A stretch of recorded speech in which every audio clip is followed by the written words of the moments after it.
Vamos a prepararnos para tener nuestra clase de hoy, capítulo 9 de su libro.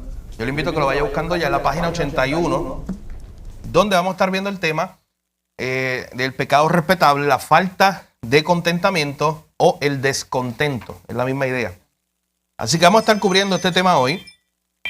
Falta de contentamiento o descontento en la página 81 de su libro. Así que le invito a que ya se vaya preparando. Vamos a orar. Y como de costumbre, en estas últimas reuniones, vamos a tener hoy a uno de nuestros hermanos que nos estará presentando una definición de lo que es este pecado respetable, el descontento o la falta de contentamiento.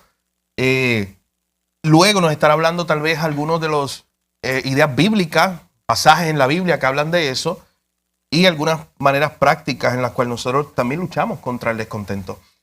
Vamos luego de que nuestro hermano Jorge, que es quien nos presenta hoy, luego entonces de su exposición vamos a presentar el bosquejo principal, como hacemos siempre, de cada capítulo, de cada uno de los capítulos. En este caso es el 9.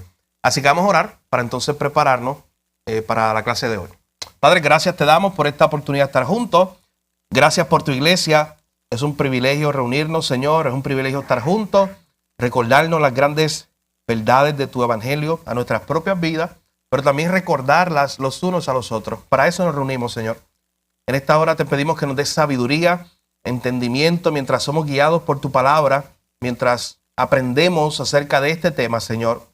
Un tema que es muy práctico, que es para nuestras vidas, que todos los hemos enfrentado en algún momento de nuestras vidas. Y yo te pido que tú nos ayudes hoy, Señor, a encontrar el gozo que solamente está en ti. Gracias te damos por tu palabra, gracias por cada hermano, cada hermana que está aquí hoy. En el nombre de Jesús oramos, te lo pedimos todo. Amén. Hermano Jorge.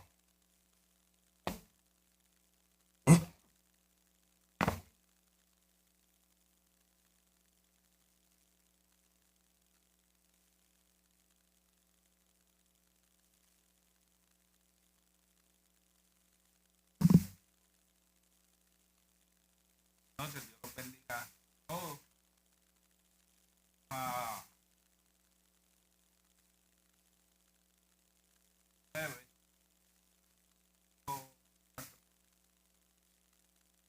Falta de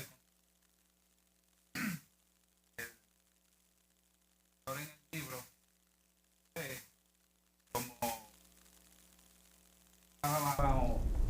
la falta de contentamiento lo define como que no estamos, hay frustración, como decía nuestro hermano Hugo el miércoles pasado, que hablaba sobre la frustración, de las situaciones mentales y eso, y como consecuencia de eso, si estamos afectados muchas veces mentalmente, pues no estamos contentos, hay descontentados. Cometemos el pecado de la falta de contentamiento. El único motivo, según el autor, para uno sentir falta de contentamiento es que nos sintamos espiritualmente que no hemos alcanzado cierto grado o que estemos rezagados en nuestra vida espiritual, que es un motivo por el cual que nos debemos motivar para que estemos contentos espiritualmente, pues que crezcamos espiritualmente. El autor del capítulo 9, como descontento, y se enfoca mucho en la parte física, que si estamos gorditos, que si estamos flaquitos, que si somos bajitos. Él menciona pues que él tiene problemas de la vista y por eso en la escuela lo molestaban, pero seguí buscando y la falta de contentamiento en cierto modo es pecado cuando nos perjudica a nosotros y a los que nos rodean. Esto conlleva a otros pecados y problemas. La falta de contentamiento, en la página 82 del libro, dice que he aquí algunos ejemplos de circunstancias que no cambian, pero en la falta de contentamiento puede ser en el trabajo. Hacemos un trabajo que no nos gusta, la soledad y la infertilidad en el caso de las parejas que no puedan tener hijos, las situaciones matrimoniales, menciona las discapacidades físicas y las condiciones de salud. Constantemente es un desgaste emocional para el autor, decía, hacer caer, para mí, que lo hace caer en el pecado de la falta de contentamiento. Que esos son detalles cuando pues no estamos seguros de nosotros mismos. Y eso, ¿cómo podemos solucionar esa parte? Aferrándonos más al Señor, buscando más de su palabra. El autor cita el Salmo 139, el versículo 10 y el versículo 13.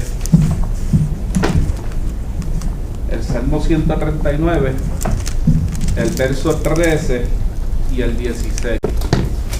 En el 13 dice: porque tú poseíste mis riñones y cubrísteme en el vientre de mi madre. Te alabaré, porque formidables, maravillosas son tus obras. Y el verso 16: mi embrión vieron tus ojos, y en tu libro están escritas todas aquellas cosas que fueron luego formadas, sin faltar una de ellas. La falta de contentamiento por nuestro físico o algo, pues el autor cita estos pasajes. El Señor nos conoce desde antes de que naciéramos, ya el Señor nos conoce y sabe Él tiene un plan para todos y cada uno de nosotros. Pero hay otro detalle en la falta de contentamiento que puede ser que provoca el orgullo. La falta de contentamiento también provoca envidia, porque si vemos a alguien progresar, a lo mejor queremos, si alguien quiere un carro nuevo, yo quiero un carro nuevo. Aunque no pueda, aunque a veces no podamos, tenemos que aprender a ser agradecidos, porque esas son bendiciones que el Señor nos da. Y como a veces comparto con mi hermano Gerardo, el Señor nos tiene tan mal acostumbrados en ocasiones que pasamos por alto esas cosas y creemos que somos nosotros, por nosotros mismos, que tenemos esas cosas. Y en realidad son bendiciones que el Señor nos da. De una o de otra forma, tenemos que ser agradecidos por lo que el Señor nos provee. Aquí, en un mundo en el que imperan los deseos y las búsquedas constantes, encontrar la verdadera satisfacción puede parecer una tarea imposible. La Biblia nos dice cómo cultivar la satisfacción en nuestra vida, haciendo hincapié en la importancia de la gratitud, la confianza y la dependencia de la provisión de Dios. Aquí en Filipenses 4, 11 y 12, no digo esto lo escribió Pablo, no digo esto porque esté necesitado, pues he aprendido a contentarme en cualquier situación. Sé lo que es vivir en la necesidad y lo que es vivir en la abundancia. He aprendido a contentarme en cualquier situación, ya sea que esté bien alimentado o tenga hambre, ya sea que viva en la abundancia o en la necesidad.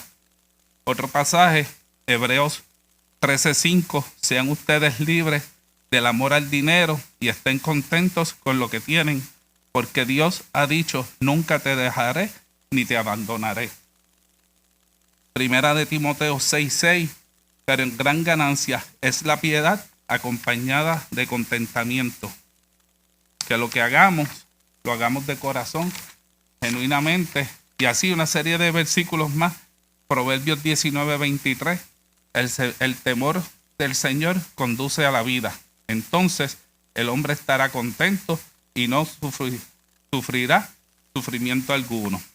Primera de Timoteo 6:8, pero si tenemos comida y ropa, estaremos contentos con eso. El Señor nos ha dado provisión para todo. El Señor tiene cuidado de nosotros. Filipenses 4:19. Mi Dios pues suplirá todos los que os falta conforme a las riquezas de su gloria en Cristo Jesús. Eclesiastés 5:10 dice, quien ama el dinero nunca se saciará, Quien ama las riquezas nunca se saciará de sus ingresos. Esto también es vanidad. Salmo 37, 16. Mejor es lo poco que tienen los justos que las riquezas de muchos malvados. A veces nos comparamos. ¿Por qué mi vecino? ¿Por qué mi amigo? ¿Por qué mi familiar? Y el Señor tiene un propósito y solamente lo entenderemos cuando aprendamos a asegurarnos y a consagrarnos más al Señor. Mateo 6, 31, 33. Así que no os preocupéis diciendo qué comeremos o qué beberemos o con qué nos vestiremos, porque los paganos andan tras todas estas cosas y vuestro Padre Celestial sabe que tenéis necesidad de ellas. Buscad primeramente el reino de Dios y su justicia, y todas estas cosas os serán añadidas. Ya estamos terminando. Primera de Corintios 7:17 dice: sin embargo, cada uno debe vivir como creyente en el estado en el que el Señor lo ha llamado. Esta es la regla que establezco en todas las iglesias. El Salmo 23:1: el Señor es mi pastor, nada me falta. Y Primera de Tesalonicenses 5:18: dad gracias en todo, porque esta es la voluntad de Dios para con vosotros en Cristo Jesús. Estos son solamente algunos versículos que nos pueden ayudar para que crezcamos en el agradecimiento al Señor y que dependamos más del Señor, porque el Señor es nuestro Padre Celestial y Él suplirá y está el cuidado y control de todo lo que hacemos. Hasta aquí mi parte.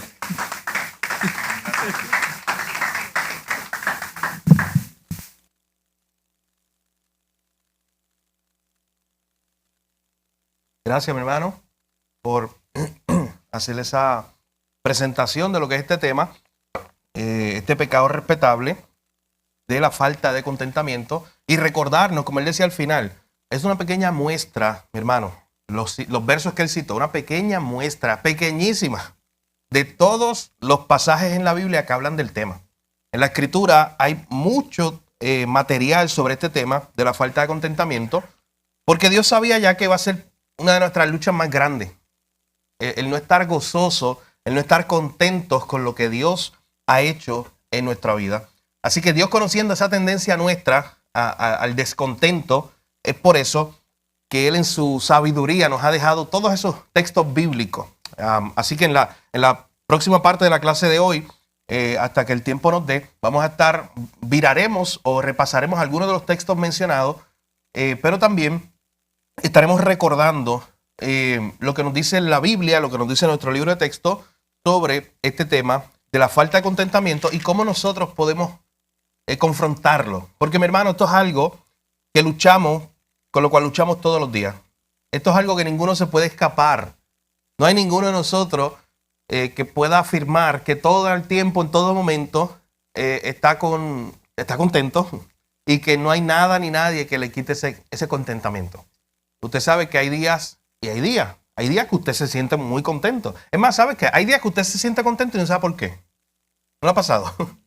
Pero usted se siente contento. Pero pasa lo contrario. Hay días que usted se siente muy triste, usted siente descontento igual y usted no sabe por qué.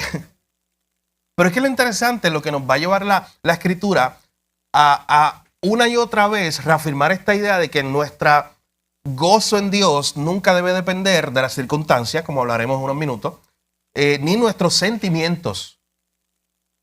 Porque a veces yo puedo decir que no tengo ganas de estar contento por las circunstancias que estoy viendo aquí delante de mí, frente a mí. Pero imagínate ver algo que sea una fuente que siempre te produzca gozo. Por ejemplo, yo escucho a personas que dicen, mira, cuando yo estoy en circunstancias difíciles, qué sé yo recuerdo o veo una foto de mi hijo. Yo escucho a gente que hace eso. O veo una foto de algo que me recuerda a la felicidad. Y eso me pone contento. Como que un día que estoy triste, veo la foto de mi hijo, o veo la foto de mi esposa, o veo, no sé, algo que me recuerde la felicidad. Que me recuerda un momento feliz y eso me lleva a recordar la felicidad. Pero imagínate, esa práctica que le hace mucha gente, imagínate por un momento tú tener algo o alguien en este caso, al cual tú puedas mirarlo y fijar tus ojos, siempre va a estar ahí, nunca va a cambiar, siempre va a ser el mismo, hoy, mañana y siempre. Es la fuente más grande de gozo que tú puedas tener. Y no importa la circunstancia que tú estés pasando, siempre puedes mirarlo a Él y tener gozo en tu corazón. Y estoy hablando de Cristo, nuestro Salvador. Así que vaya conmigo ahí a la página 81, creo que es. Sí, 81 de nuestro libro. Ya nuestro hermano Jorge tocó, nos habló acerca de cómo Jerry Bridge, el autor, toca este tema, presenta definiciones. Pero miren específicamente esa definición con la cual el autor comienza en la página 81.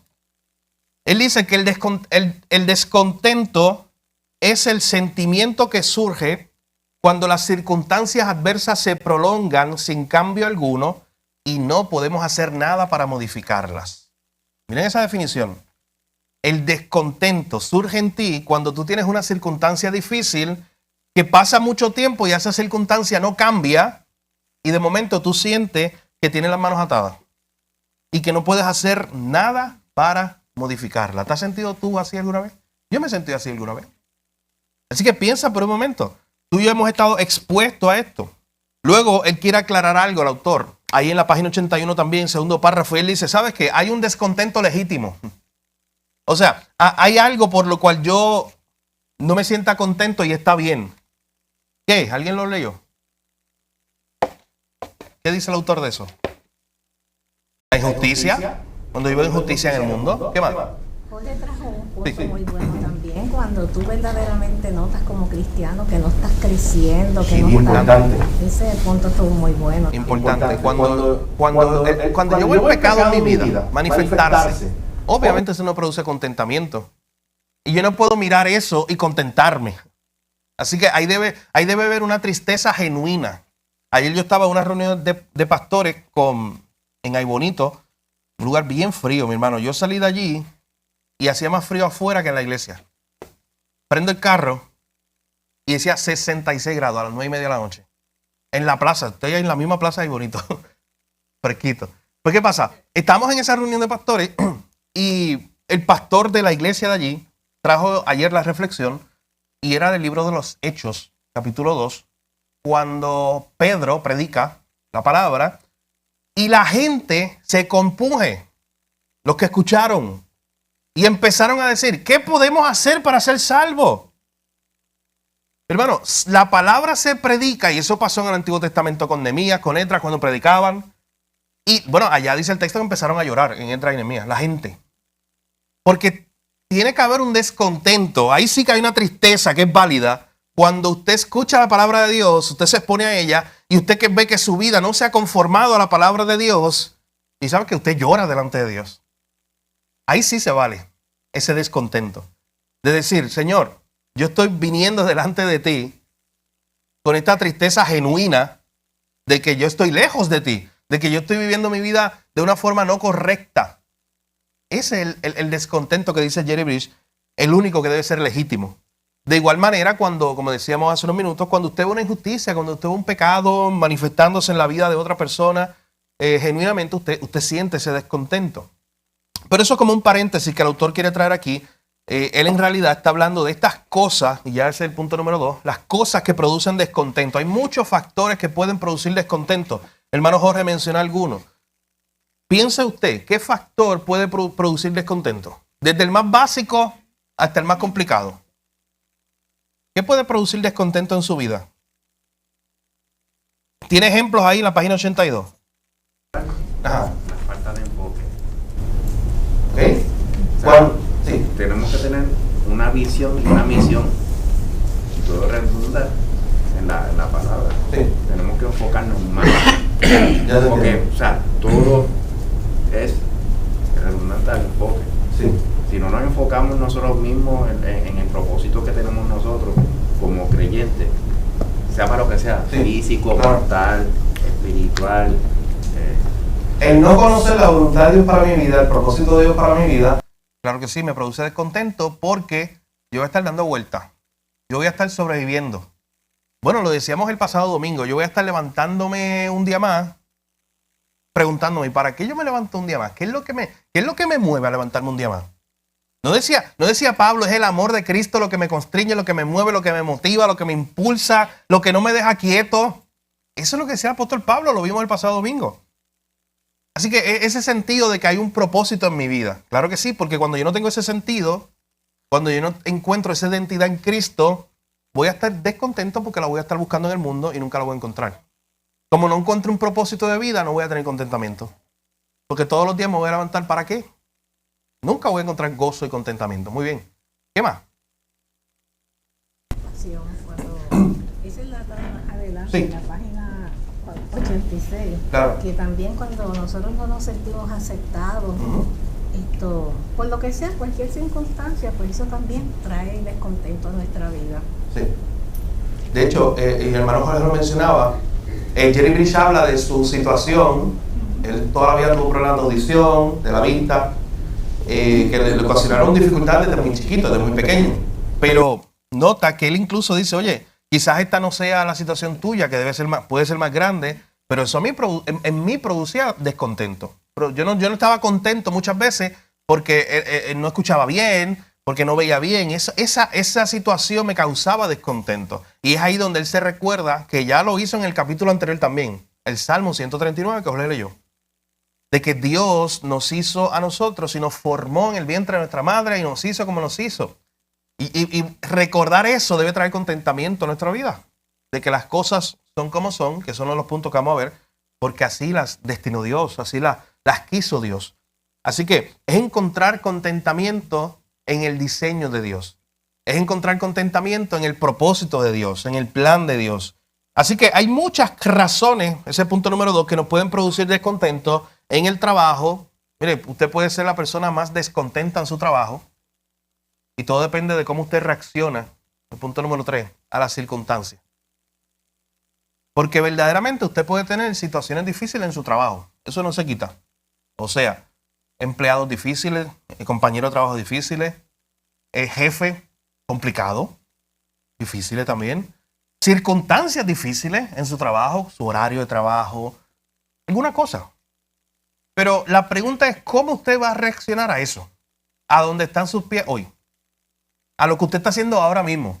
¿Y sabes qué es lo que ocurre? Que muchas veces la falta de contentamiento nos lleva a hacer la película. Oye, pero es que si yo hubiera... Alguien, tú sabes, que me hizo una pregunta, la pregunta clásica. Si tú fueras al pasado, ¿qué tú cambiarías? Esa es la pregunta clásica. Y yo de primera nada. ¿Tú sabes por qué yo le dije eso? Porque yo puedo cometer el error de estar haciéndome la película en mi mente de cosas que yo hubiera hecho y que hubiera pasado. ¿Y sabes qué puede provocar eso? Tengan cuidado. Que yo encuentre descontento en cómo estoy hoy, en mi realidad, en mi vida de hoy. Y yo esté buscando mi felicidad en un sueño. No, porque es que si yo hubiera tomado aquella decisión, sí, está bien. En su momento tuviste una oportunidad, no la tomaste correctamente, ahora puedes estar pagando con alguna consecuencia, pero recuerda la gracia de Dios. La gracia de Dios siempre redime, mi hermano, hasta la peor consecuencia que tú hayas tomado en tu vida. Esa es la gran noticia del Evangelio. Así que no vayas para atrás ahí con remordimiento, no. A pesar de que tomé malas decisiones en mi vida en el pasado, usted puede hacer el ejercicio y decir, mira, sí, genuinamente yo tomé malas decisiones y pudo haber sido la vida diferente. Pero yo sí creo en un Dios que redime, en su gracia que redime las cosas. Y aún mis peores decisiones no están fuera del plan de Dios. Escuche eso, mi hermano. Aún las peores decisiones que tú tomaste no están fuera de los propósitos de Dios. O sea, Dios en su plan soberano, por encima de todas las cosas, aún se glorificó y utilizó todas las cosas que ocurrieron en tu vida para tu bien, aunque tú no lo creas hoy. Bueno, piensen en José. ¿Qué le pasó a José cuando lo envían para allá, para Egipto y todo ese tipo de cosas? Y hay un salmo que a mí me encanta, que dice que Dios fue el que envió a José a Egipto. O sea, fue Dios el que permitió eso. Entonces, José pagaba las consecuencias, claro que sí, pero por encima de todo estaba Dios haciendo un plan. Así que ese ejercicio, cuídese. Te lo digo, hace muy poco tiempo me lo preguntaron. ¿Y qué tú cambiarías y el pasado y qué sé yo? Si pudieras tener ese poder. Era una pregunta como esta idea de, oye, si el hombre tuviera poder de ir al pasado y cambiarlo. Era algo así. Y yo salí diciéndole, mira, no veas muchas películas esas de de viaje en el tiempo y todo eso. Pero piense por un momento.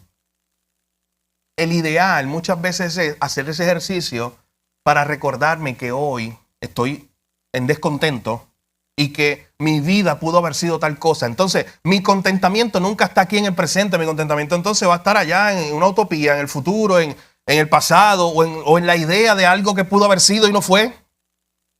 Una ilusión, algo que no es real. Y la idea bíblica es que con sus pies bien puestos sobre la tierra, usted diga, aquí donde yo estoy hoy, en mis circunstancias, yo puedo contentarme en Cristo. En este momento, a pesar de, y ahí está la lista, usted pone la lista, a pesar de un jefe difícil, a pesar de un trabajo que no me gusta. Mire, ¿sabe qué? Eso es genuino. No está mal en sí mismo que usted tenga sus luchas con su trabajo. Malo está como usted responde a eso. Malo está como usted ve sus circunstancias. Así que puede haber muchas situaciones que nos lleven al descontento. Pero la pregunta que nos tenemos que hacer, que la hace el autor aquí en la página 83, ¿cómo vamos a reaccionar a las circunstancias? De hecho, antes de ir allá, llega un momento donde el autor en la página 82 abajo dice, sin importar cuán buenas sean nuestras circunstancias en general, siempre hay pequeños detalles con los que nos sentimos a disgusto. O sea, miren la cuestión aquí, él está diciendo, piensa por un momento en esto. No solamente es que grandes circunstancias difíciles o problemas o pruebas son los que te llevan a tener descontentamiento. El autor nos pone a pensar y nos puede decir, sabes que muchas veces todo aparentemente está bien, todo está bien alrededor tuyo y como quieras no encuentras contentamiento. Bueno, pregúntale a ese millonario que ha pasado muchas veces. Hay millonarios contentos. ¿Tú sabes por qué hay millonarios contentos? Bueno, el único millonario que puede estar contento, ¿quién es? ¿Algún millonario que sea cristiano? O sea, que tenga el contentamiento en Cristo en primer lugar, antes que en sus propias riquezas, las riquezas que haya generado. Pero tú sabes por qué muchas veces hay gente que tiene tanto dinero y no está contento. Y públicamente sale. Miren, vea la noticia. Es una noticia de farándula. ¿De qué son la mayoría de noticias de farándula? Piense por un momento. La mayoría de noticias de farándula, ¿de qué son? De matrimonios de estos famosos y ricos rotos. La mayoría son de eso. De la vida de estas personas y cómo se metieron en problemas. Cómo supuestamente son felices porque tienen tanto dinero y tanta fama y cómo tienen su vida estrellada y vacía. Así que, aun cuando tienen la casa estable, el banco virado, la alacena llena de comida, tienen salud y aparentemente está todo bien alrededor de sus circunstancias, aún en ese momento, nos dice el autor, aún puede haber descontento allí. Y eso lo vemos en la vida de muchas personas, aún en nuestras propias vidas tal vez lo hemos visto así. 100 millones de pesos guardados. Mira para allá. Allí. Ahí está. Así que piense por un momento, ¿no? Su contentamiento no estaba en las cosas físicas. Porque ¿sabe qué? Usted se puede poner a pensar y usted dice, 200 millones de dólares. Ah, yo fuera feliz. Oye, pues mira la práctica. Aquí está un matrimonio que los tenía y están bien infelices. Pero los tenía, eso que tú quieres tener, los tenían ellos. Y mira, eso no les dio el gozo. Eso no les dio el contentamiento que ellos están buscando. De hecho, hay una definición que quiero traer a colación, un autor que publicó en Coalición por el Evangelio, que dice, el contentamiento no es la ausencia de problemas, sino una actitud de aceptación, tranquilidad y paz en medio de los problemas. Escuche bien, el contentamiento no es la ausencia de problemas, sino una actitud de aceptación, de tranquilidad y de paz en medio de los problemas. No es que no vamos a pasar por descontento, Claro. Es cuánto esa situación acapara mi vida, cuánto esa situación mina mi estabilidad en el Señor. Porque sí, nos van a pasar cosas que nos ponen tristes, pero que eso no te coja el día entero y te lo destruye, Claro. te lo va cagando. Porque como tú bien decías, afecta a Pablo, pero afecta a mi familia, bendito sea el Señor. Y le llevo esa cara larga, esa cara pesada, y entonces eso no es bueno. El descontentamiento, como decíamos de la semana pasada también, de la ansiedad y la frustración es algo que se transmite muy fácil. Eso se pega. El descontentamiento es triste, pero se pega. Y un lugar que estaba lleno de felicidad llega a un descontento y puede dañarlo. ¿Tú entiendes lo que te digo? Puede traer ese descontento allí, a ese lugar. Como que todo va entrelazado, porque si hay frustración, hay ansiedad, hay descontento, que es el que estamos estudiando. Sí. Ese es como si fuera una cadena, claro, que se va enlazando una con otra. Sí. Así es. Así que, de hecho, un autor se llama Thomas Kempis, que escribió un librito muy pequeño. Era como un libro para instruir a nuevos monjes en la época medieval. Estoy hablando del año 1400 por allá. Y este hombre escribió este librito, se llama La imitación de Cristo, uno de los libros más famosos de la historia del cristianismo. Y un libro muy bueno de leer, porque es una reflexión sobre cómo nosotros podemos, al final de cuentas, como creyentes, buscar siempre eso, imitar a Cristo en todo. Y en este libro él dijo lo siguiente, escuche bien, él dijo: no puedes encontrar verdadero contentamiento en ningún regalo temporal, porque no fuiste creado para encontrar deleite aquí. Incluso si poseyeras todas las cosas buenas que Dios ha creado, no podrás sentirte feliz y contento, porque todo tu gozo y felicidad debe descansar en el Dios que creó esas cosas. Aun si yo fuera dueño de todas las cosas que Dios creó, si yo fuera dueño del océano, de los mares, de las islas, de los países, si yo fuera dueño de todo eso, aún yo no, dice el autor, yo no estaría contento, porque mi contentamiento no viene de esas cosas. Mi contentamiento viene del Dios que ha creado todas las cosas. Hay que reflexionar esa idea. Nunca vamos a encontrar verdadero contentamiento en ninguna de las cosas temporales. Otro autor más moderno, C.S. Lewis, dijo prácticamente lo mismo. Él dijo: oye, si en tu corazón tú encuentras o en tu alma ciertos deseos que no pueden ser satisfechos en este mundo, es porque tú fuiste creado para otro mundo. Ese es el autor de las Crónicas de Narnia, léalo. Toda esa idea teológica él las mete ahí. Si tu corazón no está contento, nunca encuentras satisfacción en esta tierra, probablemente que fuiste creado para otra. Es el creyente, el cristiano que reconoce que aquí es un peregrino extranjero y que, como Cristo le dijo, sus tesoros por eso no los hace aquí, porque su herencia no la tiene aquí, la tiene en los cielos. Así que, ¿cómo nosotros reaccionamos a las circunstancias? El hermano Jorge tocaba Filipenses capítulo 4, el apóstol Pablo está preso en Roma. Es interesante que en el capítulo 1 de Filipenses se nos dice que Pablo no sabía lo que iba a ocurrir. Vaya conmigo allá un momento. Filipenses capítulo 1.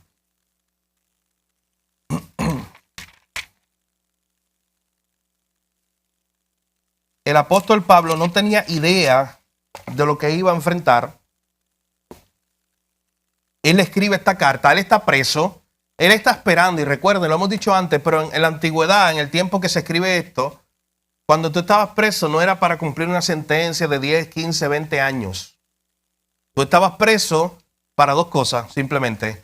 Era para soltarte porque se determinó que era inocente y estabas libre, o era para ejecutarte. Ya.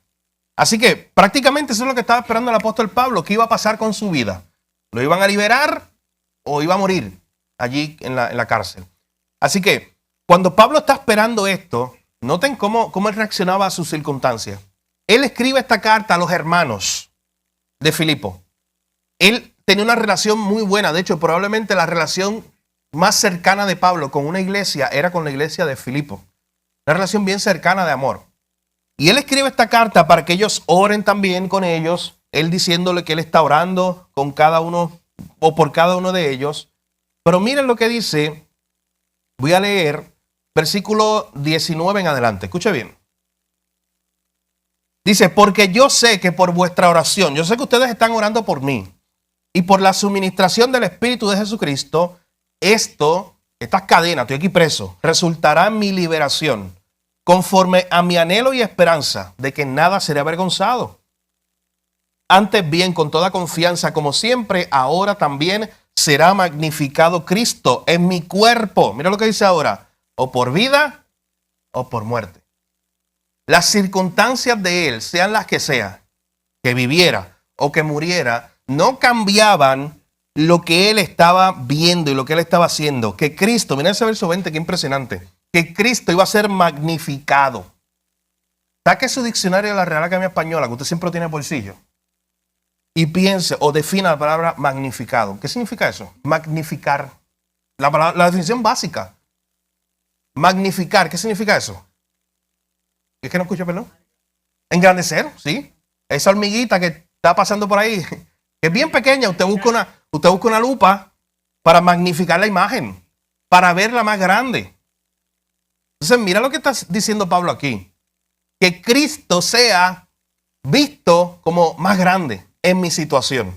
Que Cristo sea engrandecido, que Cristo sea glorificado. Que no me vean a mí, que vean a Cristo. Que en mi situación vean la grandeza del Señor. Es lo que está diciendo Pablo aquí.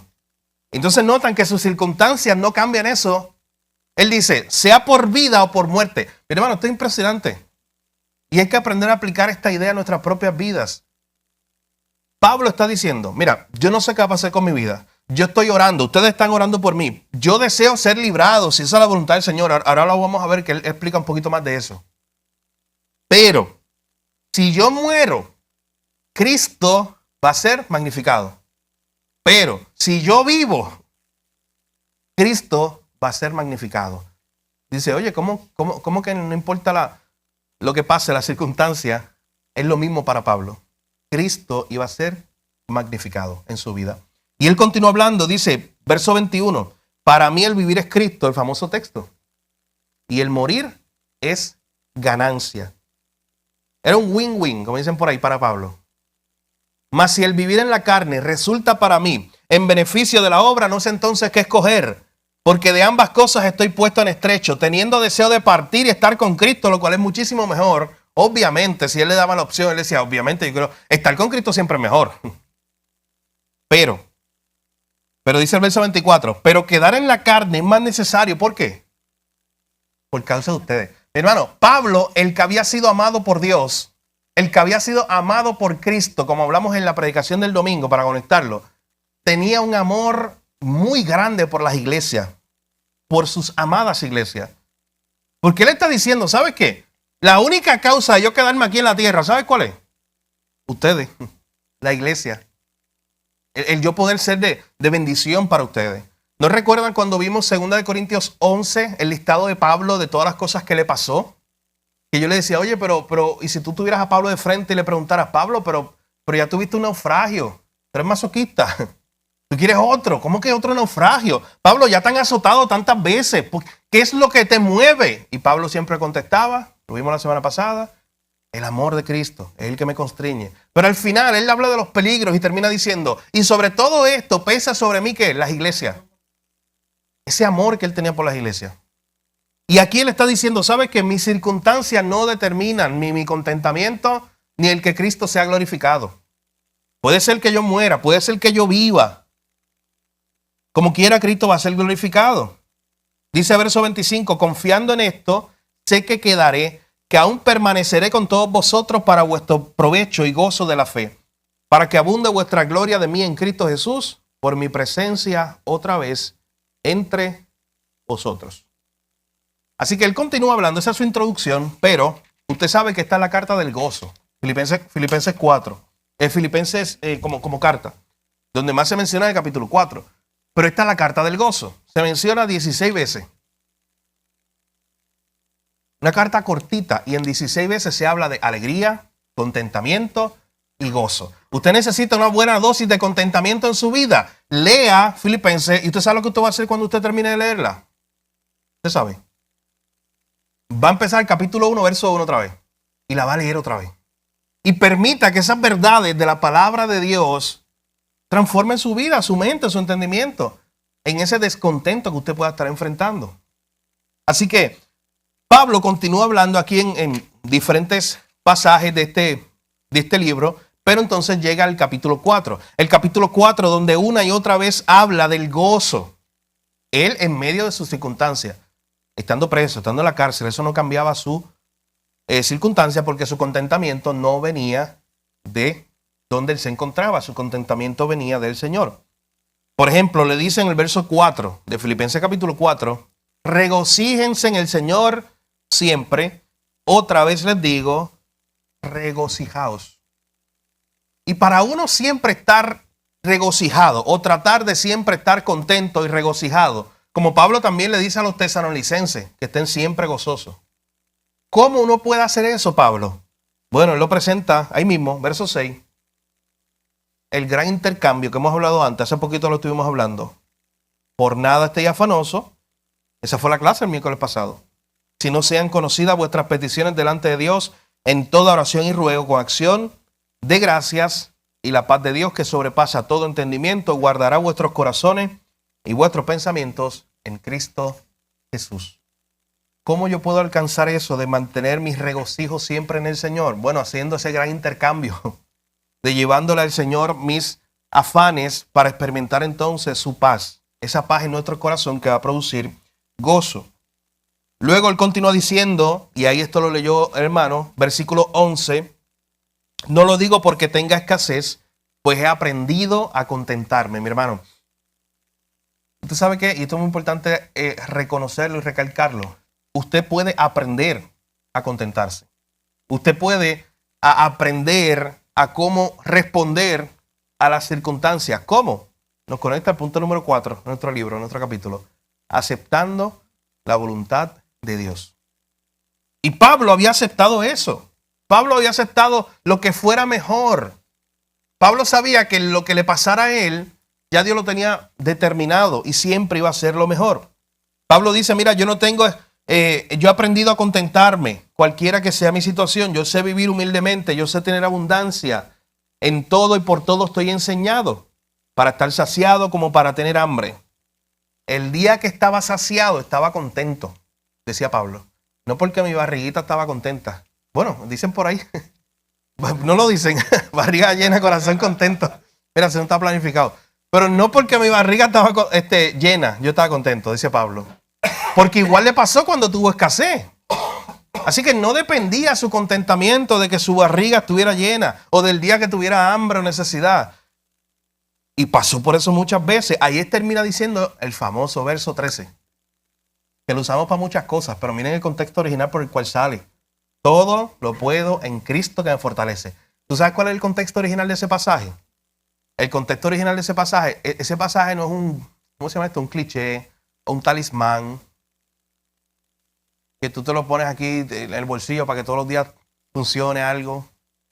Hay gente que hace eso, se lo pone en los tenis. Mira, yo respeto, hay unos jugadores que lo hacen intencionalmente porque lo creen. Porque ellos creen esta verdad, la verdad completa de Pablo, de que no importa la circunstancia, su fortaleza viene del Señor.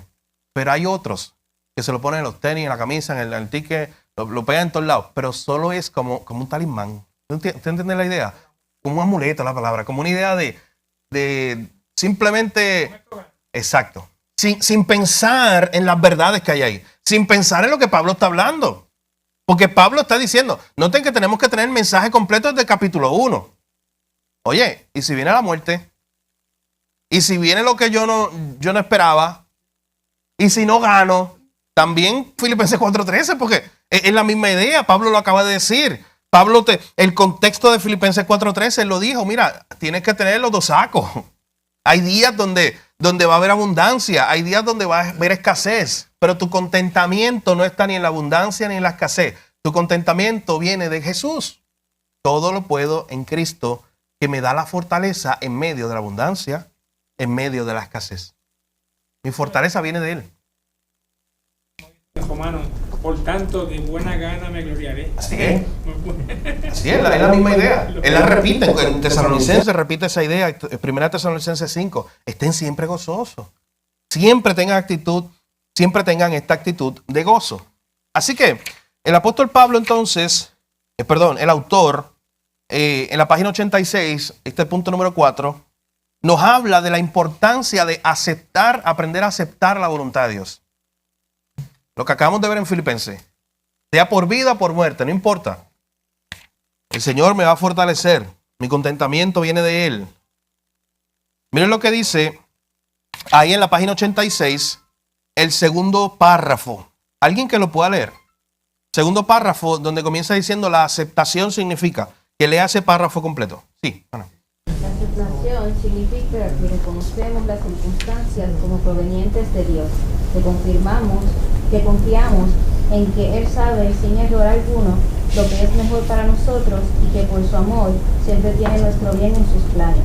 Habiendo llegado a la aceptación, podemos pedir al Señor que nos permita usar las circunstancias difíciles para glorificarlo. De esa manera, dejamos la actitud de víctimas y pasamos a ser buenos mayordomos.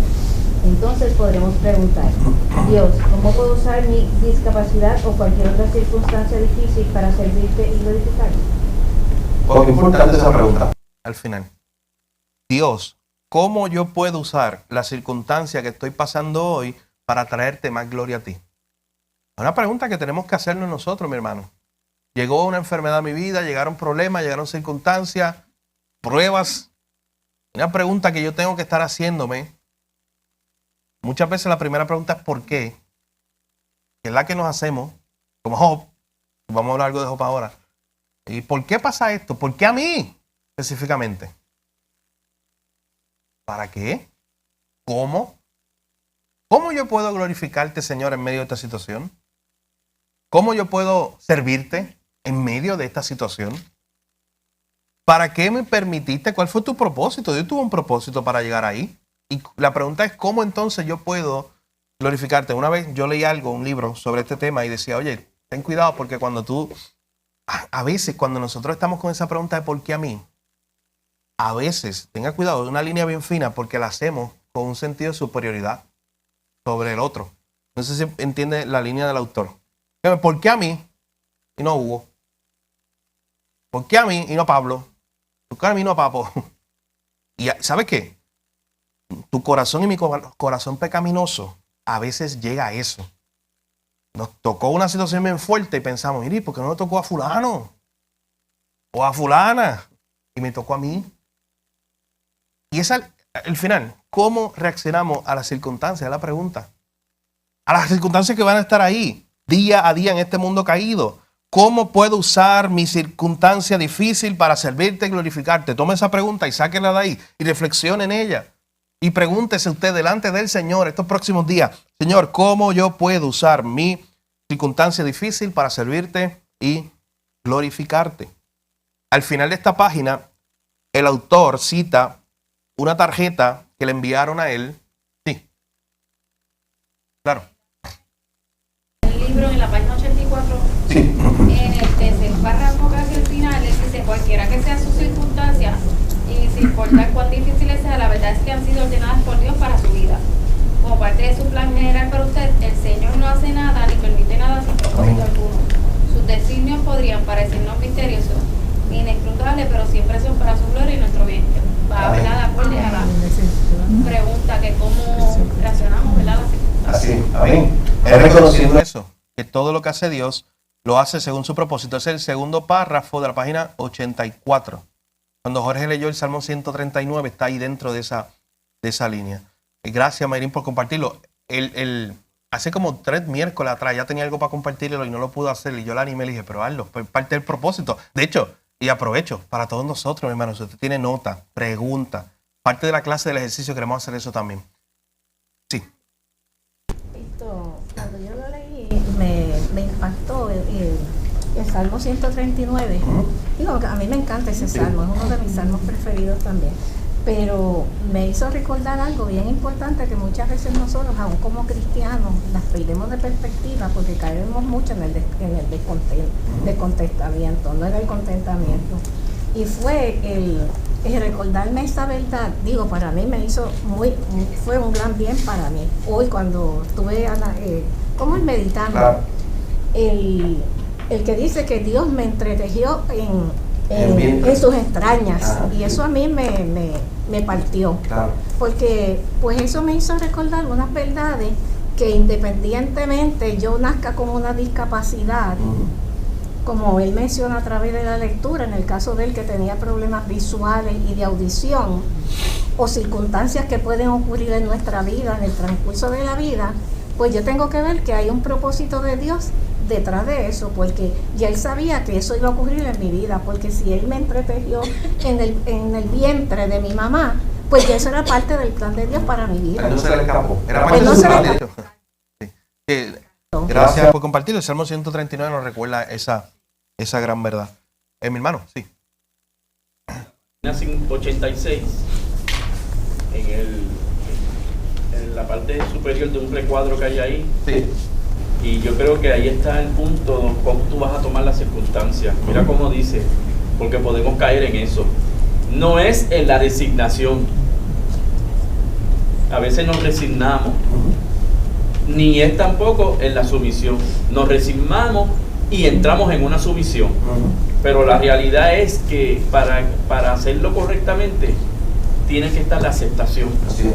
Acepta estas situaciones, pero no es que la aceptes, porque esto fue lo que me tocó. Claro. No, porque lo estás haciendo entonces en un término humano. No, estoy aquí porque Dios me puso aquí. Así es. Entonces cuando nosotros vemos y podemos experimentar que Dios está en medio de mis situaciones y de mi sufrimiento, pues realmente la actitud que vas a tomar es de agradecimiento. Porque ahí está la sumisión, entendiendo que es Dios el que está al control. Gracias, hermano. Al final de cuentas es aceptar la voluntad de Dios, aceptar cómo Dios nos hizo y fue parte de su plan, aceptar la frase que leía Mayrín de que Dios tiene un plan que es para su gloria y es para nuestro bien. Es aceptar eso, es abrazar eso, mi hermano, reconociendo que el plan de Dios siempre es mejor. Termino con esto. El autor termina en la página 86 hablando acerca de cómo él sufrió la muerte de su esposa, de su primera esposa. Y un amigo le envió una carta, esto es la página 86 al final, y escuché lo que decía la carta. Tenía una cita. Decía: Señor, estoy dispuesto a recibir lo que me des, carecer de lo que no me das y entregar lo que me quites. ¿Estamos nosotros dispuestos a eso, mi hermano? Así es aceptación, es confianza en la bondad de Dios, en un Dios bueno, en un Dios que permite estas circunstancias y pensar, ¿sabes que Dios no es malo? Hermano, ¿sabes que yo he pensado en eso muchas veces? A veces nosotros tendemos a pensar, cuando nos pasa algo bien terrible, a veces dudamos de la bondad de Dios. Y hay que siempre pensar eso, oye, pero Dios no es malo, Dios es bueno, su plan siempre es para nuestro bien, todas las cosas le ayudan a bien a todos aquellos que son sus hijos, todas las cosas le ayudan a bien, a todos los que son llamados, todas las cosas le ayudan a bien. Esa es parte de su naturaleza. Un Dios de bien, de bienestar para sus hijos, que hace todo para su gloria y para el bien de su iglesia. Podemos hacer esto nosotros mismos, decir: Señor, voy a recibir lo que me des, estoy dispuesto a eso, voy a carecer de lo que no me das, sin descontento, sin queja, y voy a entregar lo que me quites. Que el Señor nos ayude, mi hermano, a tener esa misma característica. Al final, esto lo podemos ver ejemplificado en la vida de Job. De hecho, el autor lo cita ahí, Job 1:21. ¿Recuerdan cuando llegó el momento que Job dijo: Jehová dio, Jehová quitó, no importa la circunstancia, sea el nombre de Jehová bendito? Que el Señor nos ayude, mi hermano, a tener contentamiento en Él, sin importar la circunstancia que estemos pasando. Vamos a orar. Padre, gracias por tu palabra, gracias por este tiempo que pudimos reflexionar en ella, en este tema de la falta de contentamiento. Muchas veces luchamos con esto, Señor. Yo te pido que nos perdones porque es un pecado, porque estamos desconfiando de ti, estamos dudando de tu bondad, de que tú eres bueno cuando hacemos esto, Señor. Te pedimos que crezca nuestra confianza en ti cada día, recordando que todo lo que haces, Señor, lo haces para tu gloria y lo haces para nuestro bien, aunque no lo entendamos. Señor, recordando la verdad del Salmo 139, de que tú fuiste el que nos entretejiste, que tú fuiste el que nos creaste con un propósito y que nada se escapa de tu plan. Señor, que podamos tener la madurez que acabamos de ver aquí, de aceptar tu voluntad, de aceptar lo que tú nos das, de aceptar que también a veces tú quitas, Señor, porque tú eres el Dios que eres dueño de todo. Aceptar esa verdad como la aceptó Job, aún en medio del sufrimiento y de su dolor. Y él pudo decir eso: Jehová dio, Jehová quitó, sea su nombre bendito. Ayúdanos hoy, Señor, a crecer en nuestra fe. Gracias por Cristo, gracias por tu Espíritu Santo, que hace posible en nuestra vida ese proceso de santificación, que hace que crezcamos más y que nuestra mente se aferre a tu palabra y crezcamos a través de ella. Ayúdanos a manejar el descontento en nuestra vida, conociendo más tu palabra, conociendo más la obra de Jesús, conociéndote más a ti. Gracias te damos por este tiempo de enseñanza. En tu nombre oramos y te lo pedimos todo. Amén.